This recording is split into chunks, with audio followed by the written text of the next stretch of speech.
জলেশ্বৰৰ ঘুগুডুবাত ভয়ংকৰ পথ দুৰ্ঘটনা। ই ৰিক্সা আৰু বাইকৰ মাজত সংঘৰ্ষ, থিতাতে নিহত বাইক চালক। গোৱালপাৰা জিলাৰ লক্ষীপুৰ জলেশ্বৰ সংযোগী পথৰ ঘুগুডুবাত সংঘটিত হৈছে শোকাবহ পথ দুৰ্ঘটনা। ই ৰিক্সা আৰু বাইকৰ মাজত মুখামুখি সংঘৰ্ষ, থিতাতে নিহত হৈ বাইক চালক। নিহত বাইক চালকজন কাটাৰিখাৰা গাঁৱৰ জাহিৰুল ইছলামৰ পুত্ৰ দিলদাৰ হুছেইন বুলি জানিব পৰা গৈছে।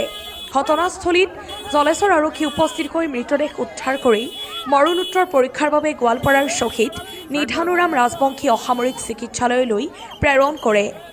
এই ঘটনাৰ পিছতেই কাটাৰিখাৰা অঞ্চলজুৰি শোকৰ ছাঁ পৰিছে। News desk report, times of Lakhipur.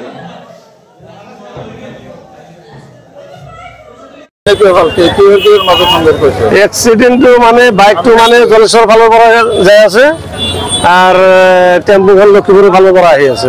এবার মুখামুখি মানে সংঘর্ষ হয়েছে। বাইকওয়ালার উপরে লগে লগে মানে ডেট আমি পানি টানি বহুত দিলো, দিয়ার পিছতে নাই মানে মরিল লাগে। পৰিচয় ওলাইছে নেকি? পৰিচয় এতিয়া শুনা পালো, আগতে পৰিচয় নাপাইছিলো, এতিয়া শুনা পালো বাছ মৰাৰ বোলে বাবাৰ নাম জাহিৰুল। শুনা পালো আপোনাৰ বাইকত অকলে আছিল? বাইকত অকলে আছিল। আৰু টেম্পুতে এজনী বড় জাতি পুখুৰীপাৰাৰ মানে মাইকী মানুহ এজন আছিল। তেওঁৰ অৱস্থা কেনে? তেৰো মূৰত মানে বহুতখিনি কাটি গৈছে, তেৰো বহুত তেজ ওলাইছে। আমি পানী টানি ঢালি মূৰটো বান্ধি পেলাই সেইটো লক্ষীপুৰ হস্পিটেলত পঠাই দিলো। আৰু ইনজাৰ্ড কেইজন হৈছে? ইনজাৰ্ড দুইজন, এজনতো মৰি গ'ল আৰু এজন মানে টেম্পুৰ চালকজনতো নাই, পলাইছে। আমি দৌৰি আহোঁতে আমি চাৰ দোকানত বহি আছিল, দেখা পালো মানে যেতিয়া লাগি গ'ল আহোঁতে সি পলাইছে। বহুত মানুহ জমা হৈ গ'ল। জাহিরুল বলে আমরা ফোনে পাইলাম আর কি। চ্যাংরাটার নাম জাহিরুল, চ্যাংরাটার নাম হলো দিলদার। দিলদার বাড়ি বাড়ি কোন জায়গায়? বাড়ি হলো পীরবাড়ি। ফোন করছিল মানে ওর মোবাইলে ফোন আইছিল, আমরা বললাম যে এই নাম্বারে ফোন করছেন, আমরা তো চিনি না, তাহলে এই লোকটা অ্যাক্সিডেন্ট করছে। পরে কয়েকটা তো পীরবাড়ির লোক, চ্যাংরাটার বলে বাবাই ফোন করে রিসিভ করছে।